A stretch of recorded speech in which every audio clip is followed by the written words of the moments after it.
தமிழ் குரல் நேயர்களுக்கு வணக்கம். இன்று நம்மோடு சிறப்பு விருந்தினர் அரசியல் விமர்சகர் வில்லவன் ராமதாஸ் அவர்கள் இணைந்திருக்கிறார்கள். உரையாடுவதற்கு நிறைய இருக்கிறது, பேசுவோம். வணக்கம். வணக்கம். நேற்று டெல்லியில் நடைபெற்ற இந்தியா கூட்டணி கட்சியினுடைய கூட்டம், இதில் திமுக இல்லாதது மிகப்பெரிய பலவீனமாக பார்க்கப்பட்டதா? என்னன்னா, மறுபடியும் திமுகவை கூட்டணிக்குள்ளால கொண்டு வரணும், அதற்கான பேச்சுவார்த்தைகளை தொடங்கணும் அப்படின்னு சொல்லி தேசியவாத காங்கிரஸினுடைய தலைவர் சரத் பவார் தெரிவிச்சிருக்கிறாரு. அது மாதிரி அகிலேஷ் யாதவ் பலரும் இதை பேசியிருக்கிறாங்க. இன்னொன்று, காங்கிரஸை குற்றப்படுத்தி, ராகுல் காந்தியை குற்றப்படுத்தி கம்யூனிஸ்டுகள் உட்பட பல்வேறு தலைவர்களும் பேசியிருக்கிறாங்க. விசிக தலைவர் திருமாவளவன் உட்பட பலரும் குற்றம் சாட்டியிருக்கிறாங்க. அப்போ காங்கிரஸை பற்றி மிகப்பெரிய அதிருப்தி நிலவி கொண்டிருக்கிறதா? இனி வரக்கூடிய இந்தியா கூட்டணி கட்சியுடைய கூட்டம் எப்படி நடக்கும்? மறுபடியும் திமுகவை உள்ள இணைக்கிறதுக்கான ஒரு முயற்சி பலரும் செய்வார்களா? நீங்க எப்படி பாக்குறீங்க? இல்ல, திமுகவை உள்ள கொண்டு வரக்கூடாது அப்படிங்கிறதான் டிவிகேவோட பர்பஸ். காங்கிரஸ் அது டிவிகேவை தக்க வைக்கணும்னா காங்கிரஸ் அவங்கள அந்த அந்த அந்த அந்த அந்த விஷயத்துல விட்டு தர மாட்டாங்க. திமுக இந்தியா கூட்டணிக்கு வரக்கூடாதுங்கிறதான் பாஜகவோட இன்ட்ரெஸ்ட். இதுல 3 பேரும் ஒன்னா வர்றாங்க, ஒரு புள்ளியில இணைறாங்க. ஆமா. இல்ல, திமுக வர்றதுல இருக்க சிக்கல் அவங்களுக்கு என்னன்னா, அது ஒரு நீங்க இப்ப பாத்தீங்க இல்லையா, இந்த அதிருப்தி திமுகவின் மீது பிற கட்சிகளுக்கு கிடையாது. காங்கிரஸ் வம்புழுக்காத கட்சியே இல்லை. பட் இவங்க அத்தனை பேரையும் ஒரு பைண்டிங் ஃபேக்டரா இருந்தது ஸ்டாலின் தான். இந்த இந்தியா அலையன்ஸ்லேயே கூட நீங்க மம்தா பானர்ஜிட்ட பேச முடியும், அவருக்கு எந்த சண்டையும் கிடையாது. அகிலேஷ் யாதவ்கிட்ட பேச முடியும். தேஜஸ்வி பிரச்சாரம் பண்ணிட்டு போனாரு இங்க பீகார்ல. அதே போல கம்யூனிஸ்டுகளோட பேசுறது, எல்லா இடத்துக்கும் ஒரு பைண்டிங் ஃபேக்டர், அதை இணைச்சு வைக்கிற ஒரு ஃபேக்டரா திமுக இருந்தது. உட்கார்ந்து மீட்டிங்கை பாஜகவை எப்படி எதிர்க்கிறதுன்னு பேச வேண்டிய இடத்துல நேற்று எல்லாரும் காங்கிரஸை பிடிச்சி குத்திட்டு இருந்திருக்காங்க. ஆமா. அப்போ இந்த ஸ்ட்ரக்சர் தான் கண்டினியூ ஆக போகுதுன்னா இந்த சண்டையும் கண்டினியூ ஆகும். ஏன்னா இவர்களுடைய இயல்பிலிருந்து இவங்க மாறவே இல்லை. என்ன உத்தரப்பிரதேசத்துல இவரோட அகிலேஷ் யாதவோட வெற்றியை பிடிச்சி இழுத்து விட்டாங்க. தேஜஸ்வி யாதவோட வெற்றி இங்கே காலியாச்சு. கம்யூனிஸ்டுகளோட சண்டை, ரொம்ப அநாகரிகமான சண்டை எடுத்தாங்க இந்த கடந்த முறை. அதாவது சகிச்சுக்கிட்டு ஒரு கூட்டணியை கட்டணுங்கிற முடிவில் இருந்தாலும் கூட கம்யூனிஸ்டுகளை கிட்டத்தட்ட இடியை அவர் வீட்டுக்கு ரைடு போலங்கிற வரைக்கும் எவ்வளவு மட்டமாக இறங்க முடியுமோ அவங்க 2 பேருக்கும் தொடர்புக்குன்னே பேசல. இல்லை, நேற்றைய கூட்டத்தில் பார்த்தீங்கன்னு சொன்னால் ராகுல் காந்தி சரண்டர் ஆன மாதிரியான ஒரு தொனி இருந்தது. என்னன்னா, ஆமாம் நீங்கள் சொல்கிறதெல்லாம் உண்மைதான், அதுக்கு நாங்கள் ஒப்புக்கொள்கிறோம் அப்படின்னு பேசியிருக்கிறாரு. இன்னொன்று சொல்லியிருக்கிறாரு, இது மாநில காங்கிரஸ் சொன்னது, மாநில காங்கிரஸ் சொல்லதனுடைய அடிப்படையில தான் நாங்கள் பிரச்சாரம் பண்ணுவோம், அப்படிதான் பிரச்சாரம் பண்றோம். நீங்க பினராயி விஜயனுக்கும் எனக்கும் தனிப்பட்ட கருத்து மோதல்கள் எதுவும் இல்லை, தனிப்பட்ட பகை எதுவும் இல்லை, அதனால இதை நீங்க பெருசாக எடுத்துக்கொள்ள வேண்டாம் அப்படின்னு சொல்லி ராகுல் காந்தி பேசுறாரு. இதை எப்படி பாக்குறது? ஒரு பெரிய அரசியல் கட்சி தலைவராக, ஒரு எதிர்கட்சி தலைவராக இருக்கக்கூடியவருடைய இந்த பேச்சு சிறுபிள்ளைத்தனமாக இல்லையா? இல்ல, இது ரொம்ப ஆபத்தானது. அதாவது அது இல்லை, நாங்க ஒரு பிரச்சார தப்பா பேசிட்டோம் அப்படின்னு சொல்றது கூட தப்பு இல்லை. ஆனா மாநில அரசு கட்சி சொன்னதுன்னு சொன்னா எல்லாத்தையும் இது பண்ணிக்குவாங்களா? இப்ப தமிழ்நாடு மாநில காங்கிரஸ் ஒரு தமிழ் தேசிய மைண்ட் செட்ல இருந்துகிட்டு ராஜீவ்காந்தி மரணத்துல விடுதலை புலிகள் குற்றச்சாட்ட கூடாது அப்படின்னு சொன்னா ஒருத்தர் பேசுவார். அவரு பிரபாகரன் தமிழோட அடையாளம் பேசிட்டு வர அந்த அறிவு இருக்குல்ல. அப்போ பினராயி விஜயன் ஒரு நாம இல்ல, அது அவர்களுடைய நான் உங்களோட நன்மதிப்புங்கிற ஆங்கிள் கூட பேசல. 29ல் நீங்க இவங்க கூட தானே கூட்டணி கட்டணும், தனியா அவங்களால 230 சீட்டு வாங்க முடியாதுல்ல. அப்ப நீங்க கூட்டணி சேரணும்ல. சரி, 270 சீட்டு இவங்க வாங்குறதுக்கான வாய்ப்பே கிடையாது. எந்த மாநிலத்திலும் காங்கிரஸ்ங்கிறது இல்ல, ஒரு வலுவான கட்சியில தப்பிச்சிருக்காங்க ஒரு ரெண்டு மாநிலத்துல. அப்படி இருக்கும்போது எல்லாரோட சேர்ந்துதான் ஒரு ஆட்சி அமைக்க முடியுங்கிறது அவங்களுக்கு இருக்கிற யதார்த்தம். கிண்டல்களை சொல்லல, நான் யதார்த்தத்தை சொல்றேன். அப்படி இருக்கும்போது நாம ஒரு முக்கியமான ஒரு கட்சியை பல மாநிலங்கள்ல இருக்கு. நீங்க கணக்குல பாத்தீங்கன்னாலும் கூட கம்யூனிஸ்டுகளுக்குன்னு இருக்கிற ஒரு செல்வாக்கு இருக்கு, பிரச்சார வலிமை ஒன்று இருக்கு. அவங்கள பயன்படுத்தும் போது சொல்றேன், அவங்கள கூட்டணியில சேர்க்கும் போது கிடைக்கிற வெயிட்டேஜ் இதெல்லாம் இருக்கும்போது நீங்க சர்வசாதாரணமா பேசிட்டு மறுநாள் சாரி தெரியாம காலம் மினிஸ்டர்ங்கிற மாதிரி பேசுறதுன்னா இது அவருடைய அந்த ஒரு பிரதமர் வேட்பாளருங்கிற ஆளும் அந்த அதற்கான தகுதியில இருந்து ஒரு ஸ்டெப் இறக்குறது இல்லையா? இனிமே அப்படின்னா என்ன, இனிமே இப்போ ஸ்டேட் இது சொன்னா என்ன சொல்லுவார்? அப்போ நாளைக்கு வேற ஒருத்தர் பேச சொல்றாங்க, திரிணாமுல் காங்கிரஸை பற்றி இப்படி இப்போ இந்த மாதிரி சொல்லுங்க அப்படின்னு சொல்லிட்டா இப்போ தான் காங்கிரஸ் தலைவர்கள் எப்போ வேணா தான் பிஜேபிக்கு போவாங்கங்கிற நிலைமை இருக்கு. அப்போ பிஜேபியோட அன்கோ போட்டுட்டு உங்களை வேற ஏதாவது பேசணும்னா என்ன பண்ணுவீங்க? இதுக்கெல்லாம் என்ன மெக்கானிசம் வச்சிருக்கீங்க? சும்மா ஒரு இதில் இந்த கூட்டம் காட்டி இருப்பது என்னன்னு சொன்னால், இது இனிமேயும் கூட இங்கே பாஜகவை எதிர்க்கிறதை விடவும் உள்ளுக்குள்ளே அடிச்சுக்கிற அளவுக்கான ஒரு கட்டமைப்பாக தான் அது இருக்க போகுது. இப்படி தான் அவங்க கொண்டு போய் நிறுத்துவாங்க. அடுத்ததா காங்கிரஸ் இழக்கிற நம்பகத்தன்மை. இதுவரை அந்த அலையன்ஸில் இருந்த ஒரு வெற்றிகரமான வலுவான கருத்தியல் ரீதியாக சண்டையிடக்கூடிய கட்சியாக இருந்தது திமுக. திரிணாமுல் காங்கிரஸ் அதை செஞ்ச தோல்விக்கு பிறகு தான் அவர்கிட்ட இந்த பணிவு வருது. அதற்கு முன்பெல்லாம் நீ போடா வெளியில் நான் பார்த்துக்க மாட்டேன்னு பல முக்கியமான பிரச்சனைகளில் அவர் இந்தியா கூட்டணியோடு இருந்தது இல்லை. இப்போ ஒரு பற்றுக்கோள் தேவைப்படுதா மம்தா பானர்ஜிக்கு? ஆமா, இப்போ ஒரு சப்போர்ட்டுக்கு வெளியில ஆள் தேவைப்படுது. இப்போ வந்துட்டாங்கல்ல, அந்த பாதுகாப்பு இல்லை, அரசுங்கிற பாதுகாப்பு இல்லை, அதனால அவங்க வெளியில வந்துட்டாங்க. இந்த நம்பகத்தன்மையை காங்கிரஸ் இழக்கும் போது அது தன்னுடைய பேர வலிமையை இழக்கும். அடாவடியா எனக்கு வேணும் 10 சீட்டு வேணும்னு பார்லிமெண்ட்ல கேட்டு வாங்க முடிஞ்சு, இங்க அடுத்த சட்டமன்ற தேர்தலையும் கூட எனக்கு ஒரு நாடாளுமன்ற சீட்டு வேணும், இதுல மாநிலங்களவையில் ஒரு சீட்டு வேணும்னு சொல்லி அடாவடியாக வாங்க முடிகிற மாதிரி எதனால் அது பேர வலிமை இருந்தது? காங்கிரஸ் ஒரு நம்பகமான கூட்டணிங்கிற எண்ணத்திலிருந்து கிடைக்கிறது. நீங்கள் இந்த தகுதியை இழக்கிறீங்கன்னு சொன்னால் மற்ற இடங்களில் இதே சண்டை வரும்ல. வேட்புமனு தாக்கலோட கடைசி நாளில் சீட் ஷேரிங் நடக்குது, அதன் பிறகு நடக்குது. ஆமாம் ஆமாம், பாண்டிச்சேரியில் போயாச்சு, இனி எந்திரிக்க முடியாதுங்கிற அளவுக்கு போயாச்சு, கீழே விழுந்த பிறகு. இது இப்போ காங்கிரஸ் எல்லாம் கூடி வர்ற நேரத்தில் பானையை உடைச்ச கதையாக ராகுல் பண்ணியிருக்காருங்கிற மாதிரி தான் எடுத்துக்க வேண்டும். இல்லை, இது ராகுலுடைய தனிப்பட்ட இதாக எடுத்துக்கலாமா, இல்லைனா காங்கிரஸினுடைய பொது? இல்லை இல்லை இல்லை, இது ராகுலினுடைய விருப்பத்துக்கு ஒரு ரோல் இருக்குன்னு தான் நான் நினைக்கிறேன். அப்படி ஏன்னா அது எதிர்குரல் கொடுத்தவங்கலாம் வெளியில் போயிட்டாங்க. அவர் சரியாக நடந்துக்கல. இது முன்பே 2021 அந்த 21-22 வாக்கில் 19 தேர்தலுக்கு பிறகு 20-21 வாக்கிலேயே பல காங்கிரஸ்ல இருந்த மூத்த தலைவர்கள் இவர் பேரில் குற்றம் சாட்டிட்டு தான் வெளியில போனாங்க. அது அவருடைய இயல்பிலிருந்து வர்ற பிரச்சனை அதுங்கிற மாதிரி ஒரு குற்றச்சாட்டு எனக்கு என்னால் சரியா ரீகால் பண்ண முடியல. பட் ராகுல் காந்தியை குற்றம் சாட்டிட்டு தான் அவங்க போனாங்க. அவர் கையாளும் விதத்தின் மீது குற்றம் சாட்டிட்டு தான் போனாங்க. இப்போதும் அது தொடர்ந்து வர்றதை பார்த்தா பல்வேறு தவறான முடிவுகள். ஒன்று அதிகாரத்தின் வழியா எல்லாரையும் கட்டுப்படுத்தணும், அல்லது அந்த மினிமம் டேமேஜோட பிரச்சனையை முடிக்கிறதுக்கு பார்க்கணும். எதுவுமே இல்லாமல் இப்படி கொண்டுட்டு போறது ராகுலின் தனிப்பட்ட ஆளுமையின் மீதான குற்றச்சாட்டாக தான் பதியும். அது எப்படி வேணா இருக்கலாம், நமக்கு தெரியாது, அது கூட நம்ம பழகினது இல்லை. ரெண்டாவது, இங்க தமிழ்நாட்டில் நீங்க பாத்தீங்கன்னா மேக்சிமம் டேமேஜை தேர்தலுக்கு முன்பு செஞ்சாங்க. ராகுலுக்கு நெருக்கமா இருக்கிற பிரவீன் சக்கரவர்த்தி அரசின் மீது, கூட்டணியில் இருக்கிற முக்கியமான கூட்டணி கட்சி ஒரு சட்டமன்ற தேர்தலை சந்திக்க போற கட்சியின் மீது குற்றச்சாட்டு வச்சார். கடனை பத்தி இதை பத்தி எல்லாம் குற்றச்சாட்டு தொடர்ந்து வச்சார். மாணிக்கம் தாக்கூர் தொடர்ந்து இது கூட்டணி ஒற்றுமையா இல்லை அப்படிங்கிற கண்ணோட்டத்தை திணிக்கிற மாதிரியான கருத்துக்களை தொடர்ந்து வெளிப்படுத்திட்டு இருக்காங்க. இவங்க ஜோதிமணி அப்படிதான் சொல்லிட்டு இருந்தாங்க. இதெல்லாமே குறைஞ்சபட்சம் இவங்களை கட்டுப்படுத்துறது, அல்லது அவங்க பேச்ச கேட்டு போயிருக்கணும். ரெண்டுமே நடக்கல. அவங்க கட்டுப்படுத்தவும் இல்லை, அல்லது அவங்களோட இஷ்டத்துக்கு கட்சியை கொண்டு போற நடவடிக்கையை அவர் எடுக்கல. இப்படிதான் எல்லா ஊர்லயும் செஞ்சிருப்பாங்கிறத நம்மளால புரிஞ்சுக்க முடியும். கேரளால இந்த பேச்செல்லாம் ரசிக்கத்தக்க கமெண்டே கிடையாது. இல்லை, இப்போ ராகுல் காந்தி மீதான நம்பகத்தன்மை இழந்ததுனால, இல்லைன்னா காங்கிரஸ் மீதான இந்த நம்பகத்தன்மை இல்லாததுனால தான் மறுபடியும் நீங்க திமுக கூப்பிடுங்க அப்படிங்கிற ஒரு நிலைக்கு அதாவது கண்டிப்பா அவர் மீது எல்லா இடத்துலையும் அவர்களுக்கு ஒரு நெகோசியேட் பண்ண முடியாத ஒரு நபர் அப்படிங்கிறத ஆல்ரெடி பல சமயங்கள்ல அவங்க நிரூபிச்சிருக்காங்க. உத்தரப்பிரதேசம் ஆகட்டும், பீகார் ஆகட்டும், இன்னும் பல இடங்கள்ல.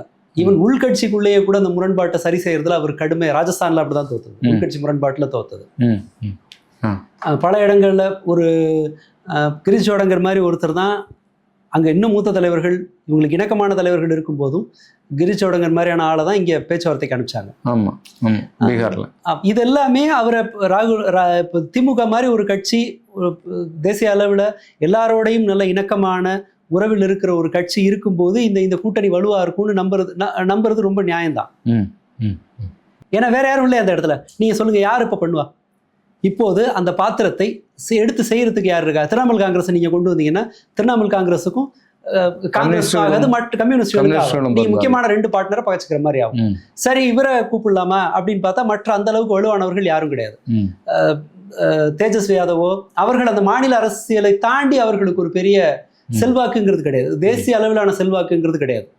அப்போ இது இன்னும் பிரச்சனை என்ன மோசமாக்குது. இந்த கூட்டணி பெயரளவுக்கான கூட்டணியா இருக்கும். இது பிஜேபி எதிர்த்து ஃபைட் பண்ற அளவுக்கான ஸ்ட்ரென்த் இருக்கணும்னு சொன்னா ஒரு கருத்தியல் ரீதியா சண்டையிடும் அளவுக்கான ஒரு நபர் வேணும்ல. பாராளுமன்றத்தில் இருக்கிற ஒரு ஓரளவுக்கு ஒரு நம்பர் வேணும், அது கூட பேசுறதுக்கான பிரச்சனை எடுத்து பேசுறதுக்கான ஆட்கள் வேணும். வேற எங்க இருந்து யாரை கொண்டு வர முடியும்?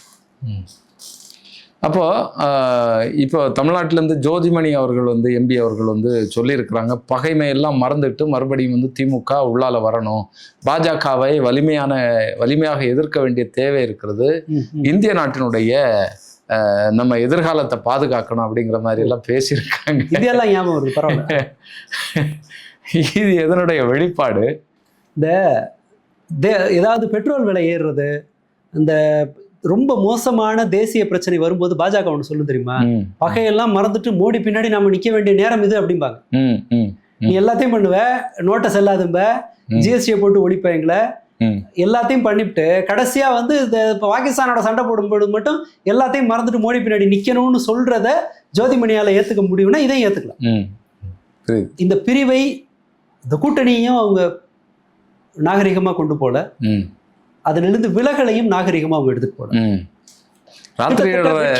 வெற்றியாளரை சேர்த்துக்கிட்டு மற்றவர்களை தள்ளி விடுற ஒரு அநாகரிகமான அரசியலை அவர்கள் முன்னெடுத்தார். அதுதான் யதார்த்தம். தேர்தலுக்கு முன்பேவும் கூட அந்த மாதிரியான ஒரு வேலையை செஞ்சாங்க. ஜோதிமணியினோட அழைப்புனா இந்த ஞானம் அப்ப இருக்கணும்ல, கூட்டணி முறிக்கும் போது இருக்கணும்ல. இனி இப்போது மட்டும் இல்ல, எங்களுக்கு தொடர்ந்து அடுத்து வருகிற நாடாளுமன்ற தேர்தல், சட்டமன்ற தேர்தலையும் இந்த கூட்டணி தொடரும்னு சொன்னது காங்கிரஸ், டிவிகே. ஆமா, இல்ல டிவிகேவோட கூட்டணி தொடரும் காங்கிரஸ்ல சொன்னாங்க. என் கூட்டணி இது மட்டும் இல்ல, இனியும் தொடர்ந்து இருக்கும் அப்படின்னாங்க. இப்ப கம்யூனிஸ்டோ மற்றவர்களோ சொன்னது கவர்னர் ஆட்சி வந்துடக்கூடாதுங்கிறதுனால, ஜனாதிபதி ஆட்சி வரக்கூடாதுன்றதுனால நாங்க சொன்ன போது காங்கிரஸ் இல்ல இது ஒரு கூட்டணி தொடர்ந்து நடக்கும், அது அவங்களோட சாய்ஸ், அதை பத்தி விமர்சனம் இல்லை. ஆனால் அன்னைக்கு இந்த இந்தியா கூட்டணின்னு ஒண்ணு இருக்கு, அதுல ஒரு கட்சியை நம்ம இழக்க வேண்டியிருக்கோம், அப்ப நம்ம இதை கொஞ்சம் பக்குவமா கையாளணுங்கிற அறிவு இல்லையே, அப்ப நாடு ஞாபகத்துக்கு வரலையே. அப்ப 2 எம்பிசி 2 மினிஸ்டர் சீட்டு தானே ஞாபகத்துல இருந்துச்சு. ஒரு நடிகரோட போட்டோ எடுத்துக்க போறோம், செல்ஃபி எடுத்துக்க போறோங்கிறதானே ஞாபகம் இருந்துச்சு. இது இப்ப ஜோதிமணிக்கு வந்திருக்கிற ஞானோதயம் எங்கேருந்து வந்திருக்கும்னா, விஜய் காங்கிரஸை மதிக்க தயாரா இல்லை. திமுக குறிப்பா ஸ்டாலினோட பேச்சுல எல்லாம் பாத்தீங்கன்னா, அவர் ராகுல் காந்தியை ஒரு % கூட அவருடைய கண்ணியத்தை குறைக்கிற மாதிரி இது பண்ணிருக்க மாட்டார். அன்பு சகோதரர் ராகுல் காந்தி இன்னும் 2019 ராகுல் காந்தியை காங்கிரஸே பிரதமர் வேட்பாளராக ஏற்க தயாரா இல்லாத போது அவர் தான் பிரதமர் வேட்பாளராக அறிவிக்கணும்னு ஸ்ட்ராங்கா சொன்னது திமுக தான். அதுக்கு முன்பு இதே மாதிரி பேசுனதுன்னா இவரை சொல்லலாம். நீங்க லாலு பிரசாத் யாதவ் தான் சொன்னார், சோனியா காந்தியை தான் பிரதமர் வேட்பாளராக்கணும்னு சொல்லி அப்ப சொன்னார். மன்மோகன் சிங் வந்த சமயத்துல அவரை தேர்ந்தெடுத்த போது இவங்க சொன்னாங்க இல்லையா, நான் வெள்ளப்படவை கட்டிக்குவேன்னு சொல்லிட்டு, யார் யாரெல்லாம் இவங்களை ஆதரிச்சாங்களோ அவங்கள இழிவுபடுத்துற அவமானப்படுத்துற வேலையை பல்வேறு சமயங்களில் காங்கிரஸ் செஞ்சு. சரி ரைட், அது அந்த நார்த் இந்தியன் பாலிடிக்ஸோட வடிவம்னு நம்ம வச்சுக்குவோம், அதை எடுத்து ஓரம் கட்டிடலாம். ஆனா இந்த ஸ்டேட்மெண்ட்டுக்கு பின்னால இருக்கிற அச்சம் என்னன்னு சொன்னா, டிவிகேவை நம்பி கடல்ல இறங்குறது கஷ்டங்கிற ரியலைசேஷனுக்கு அட்லீஸ்ட் பகுதி அளவுக்கான காங்கிரஸ் வந்திருக்குன்னு தான் நான் புரிஞ்சுக்கிறேன். ஏன்னா அவர்கள் பாஜகவோடு ஃபைட் பண்றதை எப்படியாவது தவிர்த்துட்டு ஓடுறதுக்கு தான் பாக்குறாங்க.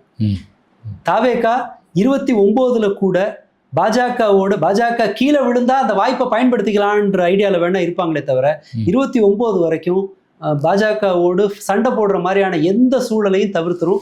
அந்த மொத்த வேலையும் காங்கிரஸ் அவுட் சோர்ஸ் பண்ணிடும்னு தான் நான் நினைக்கிறேன். 2-3 உதாரணங்களை பார்ப்போம். டெல்லி போனாரு, ராகுல் காந்தியை சந்திக்கல, இங்க அவங்க பதவியேற்புக்கு போல. அடுத்ததா முக்கியமான பிரச்சனைகள்ல இந்த ஹிந்தி திணிப்பாகட்டும், அது போன்ற இப்போ 100 நாள் வேலை திட்டத்துக்கு நிதியை பாதியா குறைச்சிருக்காங்க, அதை பத்தி ஆகட்டும் எந்த கருத்தும் தாவேகா சைடுல இருந்து வரல. அவர்கள் பாஜகங்கிற வார்த்தையை பயன்படுத்துறதுக்கே நடுங்குறாங்க.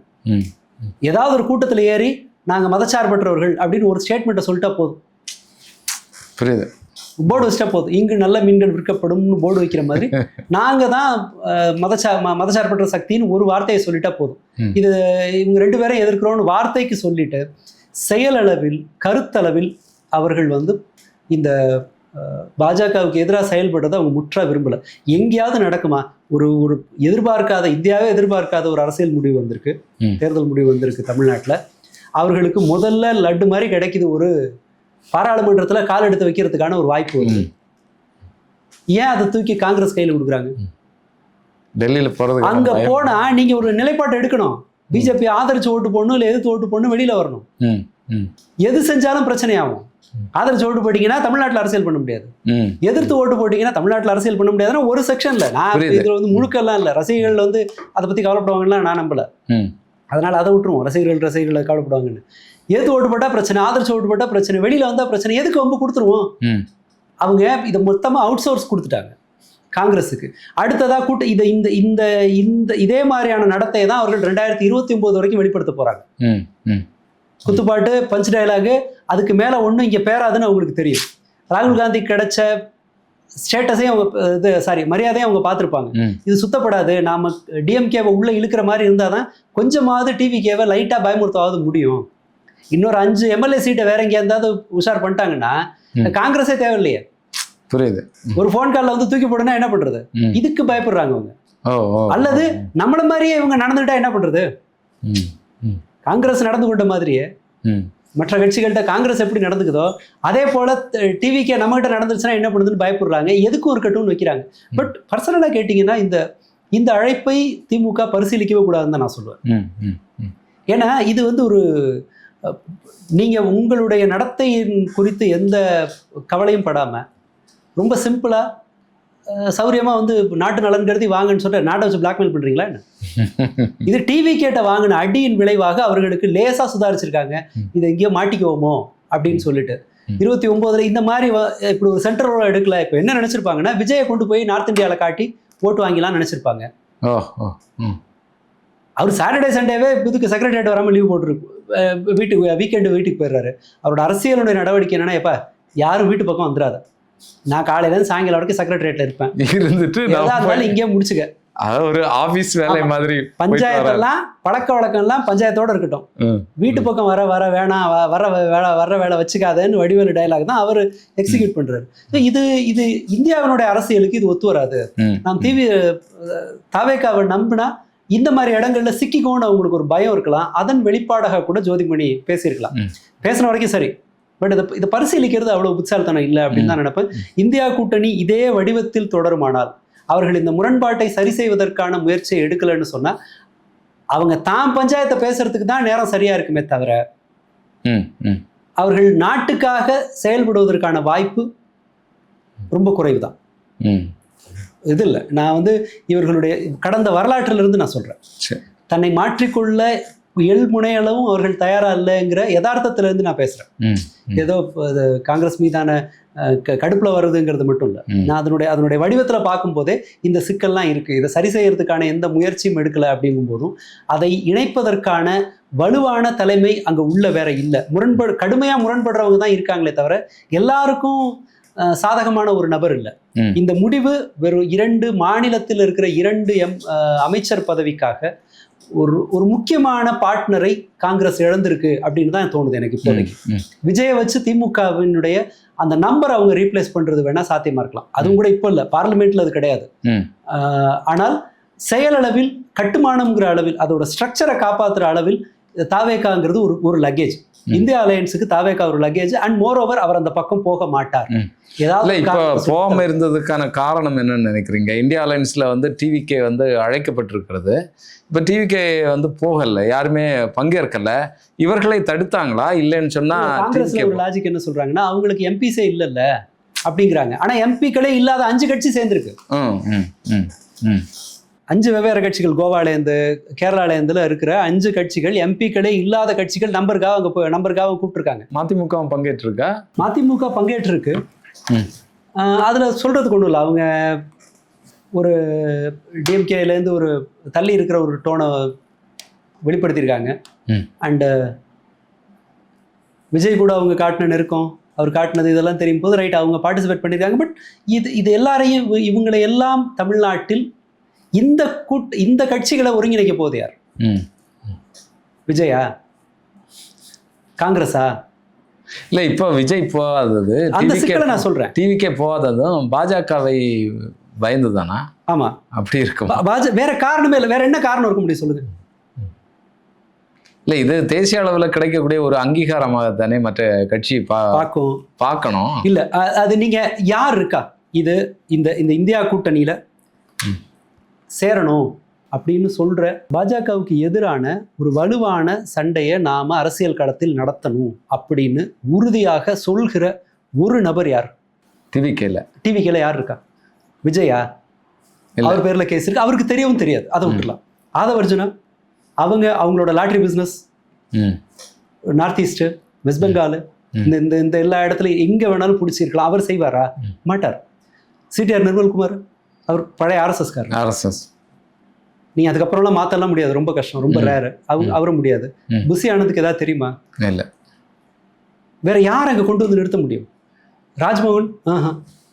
இங்க அதை பேசுற தகுதி இருக்கிற ஒரே நபர் நாஞ்சில் சம்பத். ஆனா நாஞ்சில் சம்பத் வாயில எலெக்ஷனுக்கு முன்னாடியே பிளாஸ்டரை ஒட்டி பிஜேபி பத்தி பேசக்கூடாதுன்னு உட்கார வச்சாச்சு. அவருக்கு வாய்ப்பே கிடையாது. இதை நடத்துறதுக்கு ஆள் இல்லை. பொருள் இருந்தா தானே வியாபாரம் பண்றதுக்கு. புரியுது. அது ஒரு சாவுக்கு வர்றாலும் தாலி இருக்க மாட்டாங்கிற மாதிரி தான். இதை வச்சுட்டுலாம் ஒன்றும் நீங்க பண்ண முடியாது.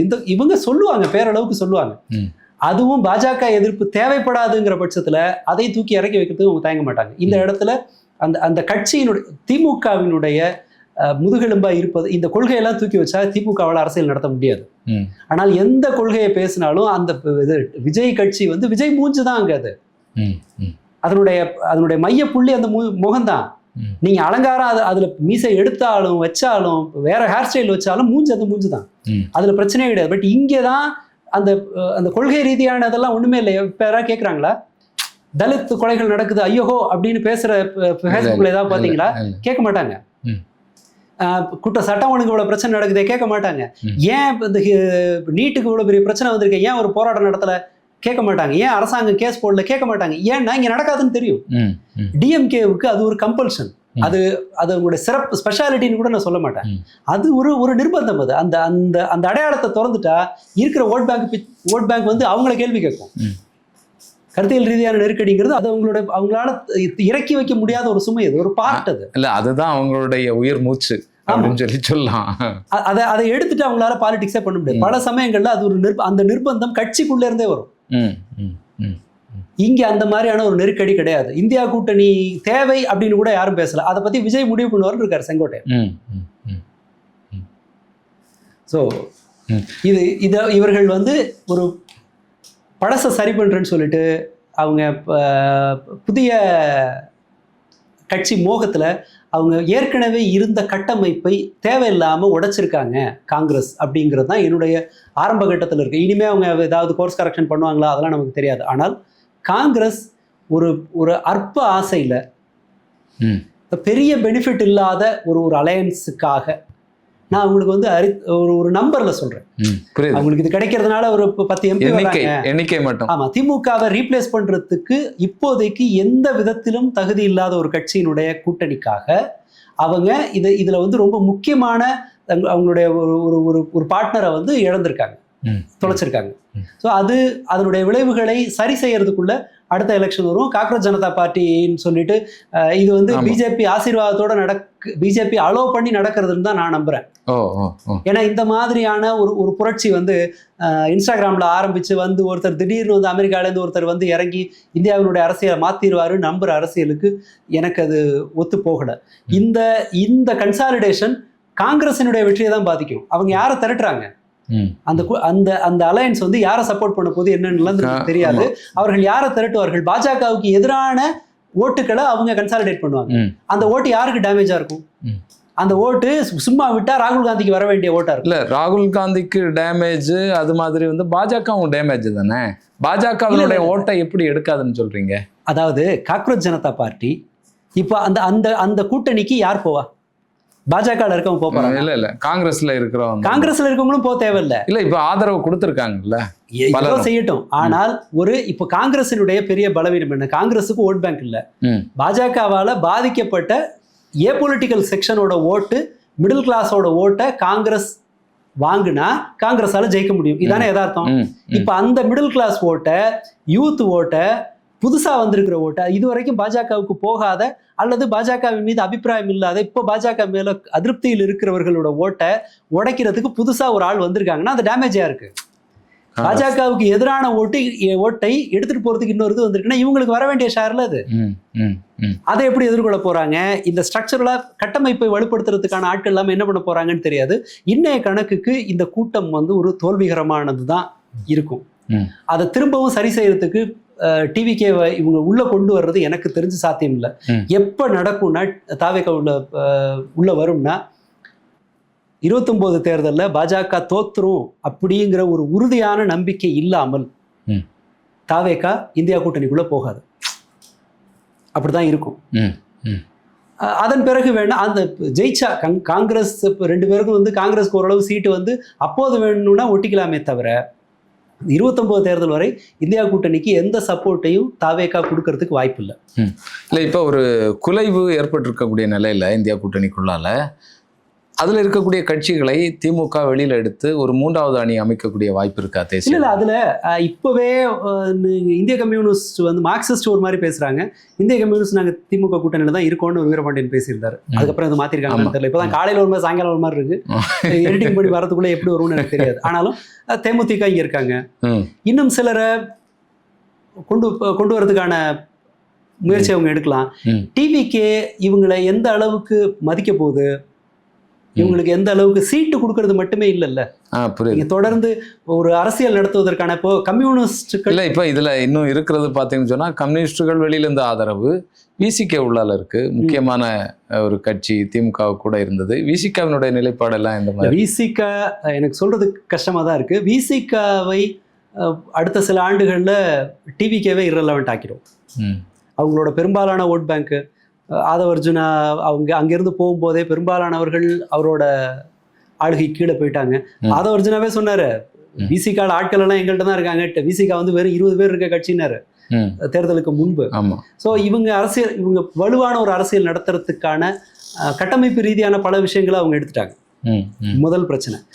கருத்தியல் ரீதியான பல பிரச்சனைகளை விசிகாவால் டிவிக்கு ஆட்சியில பேச முடியாது. விஜய் ஆட்சியில இவங்க சைலண்டா தான் இருந்து ஆகணும். இவங்களால பெருசா அரசியல் பண்ண முடியாது. அந்த ஒரு பிரச்சனை இருக்கும். அப்படி அரசியல் நடத்தலைன்னா புதுசா எப்படி ஆதரவு கிடைக்கும்? கம்யூனிஸ்ட் அவங்களோட கொள்கையை பேசுறதா அல்லது தாவேகாவினுடைய சப்போர்ட்டை பெறுவதான்றதுல குழப்பம் ரொம்ப சீக்கிரமே வரும். சிபிஐ நீங்க சொன்ன மாதிரி கடுமையாக பேசியிருக்காங்க. இல்ல அதை நம்ம உறுதியாக பண்ண தேவையில்லை. சிபிஎம்மும் கூட போராட்டம் அந்த கருத்தியல் ரீதியா சண்டையிடுவது தான் அவங்களால பாஜகவுக்கு எதிராக வலுவா பேசுறதன் வழியா தான் கம்யூனிஸ்டுகள் தங்களை தக்க வைக்க முடியும். நீங்க விஜய் நிழல்ல நின்றுட்டு அவருக்கு ஆதரவு கொடுத்துக்கிட்டே உங்களால பாஜகவை எதிர்க்கிறது கஷ்டம். இந்த பிராக்டிக்கல் டிஃபிகல்ட்டி எல்லாம் இருக்கு. ஸோ இவங்க எவ்வளவு நாள் அங்க இருக்க முடியுங்கிற எனக்கு சந்தேகம் இருக்கு. அங்க ஒரு பெரிய லாபி இருக்கு. சிபிஎம்ல ஒரு ரசிகர் மன்றம் செயல்படுதுங்கிற மாதிரி தான் எனக்கு தெரியுது. இல்ல ஒரு இதுல தான் சொல்றேன். அதாவது ரசிகர் மன்றம்னா அங்க டிவிகேவுக்கு ஆதரவான பலர் பேசுறாங்க அப்படிங்கறத என்னால புரிஞ்சுக்க முடியுது. பட் அவங்கள உள்ளரங்குல அந்த மாதிரி பேசி களம் வேற மாதிரி ஒண்ணு. ஒரு கம்யூனிஸ்ட் ஆதரிக்கிற ஒருத்தன் டிவிகேவுக்கு இணங்கி போறதை ஒத்துக்கவே மாட்டான். டிஎம்கேவுக்கு இணக்கமா போறதை கூட ஒத்துக்குவாங்க. சமூகம் அவங்க பேசுறதுக்கு ஏதோ ஒரு கருத்தியல் ரீதியான பேஸ் இருக்குன்னு வச்சுக்கலாம். அங்க அது இல்ல. அவங்களுக்கு இந்த நடைமுறை பிரச்சனைகளை இனிமே அவங்க நிறைய ஃபேஸ் பண்ற மாதிரி இருக்கும். இந்த கரண்ட் பிரச்சனைகளை உங்களுக்கு சப்போர்ட்டே பண்ண முடியாது. புரியுது. இந்த கொலைகள்ல சட்டம் ஒழுங்கு பிரச்சனைகள்ல ஒன்றும் பண்ண முடியாது. பெண்கள் பாதுகாப்புங்கிறதுல ஒண்ணுமே பண்ண முடியாது. பாலபாரதி எல்லாம் அந்த மாதிரி தானே எழுதுறாங்க.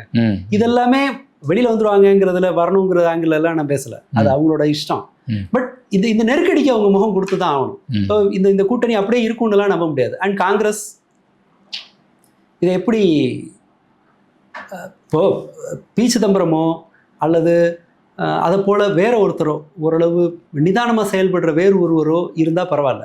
இப்போ காங்கிரஸ்ல சவுண்டு வலுவா இருக்கிறது யார்? தமிழ்நாடு காங்கிரஸ்ல இருக்கிறது யாரு? மாணிக்க தாக்கூர், பிரவீன் சக்கரவர்த்தி, இவங்கெல்லாம் தான் ரூல் பண்ணுவாங்க இனிமே. ஏன்னா மாணிக்கம் தாக்கூர்லாம் ரொம்ப க்ளோஸ் நினைக்கிறேன் ராகுல் காந்தி. அவங்க ஒண்ணா வந்தவங்க இல்லையா, ஒரே ஏஜ் குரூப், ஒரே காலத்துல அரசியலுக்கு உள்ள வந்தவங்க, அந்த யங் டீமா வந்தவங்க. அதனால அவர்களுடைய செல்வாக்கு அங்க அதிகம். இந்த டீமை வச்சுக்கிட்டு நீங்க இப்பவே சண்டை இழுத்துட்டு இருக்காரு மாணிக்கம் தாக்கூர்லாம் சொல்றாங்க. அவங்கள வச்சுக்கிட்டு இந்த கூட்டணியை கட்டுறது கஷ்டம். ஸோ இதை காலப்போக்கில் தான் பார்க்கணும்.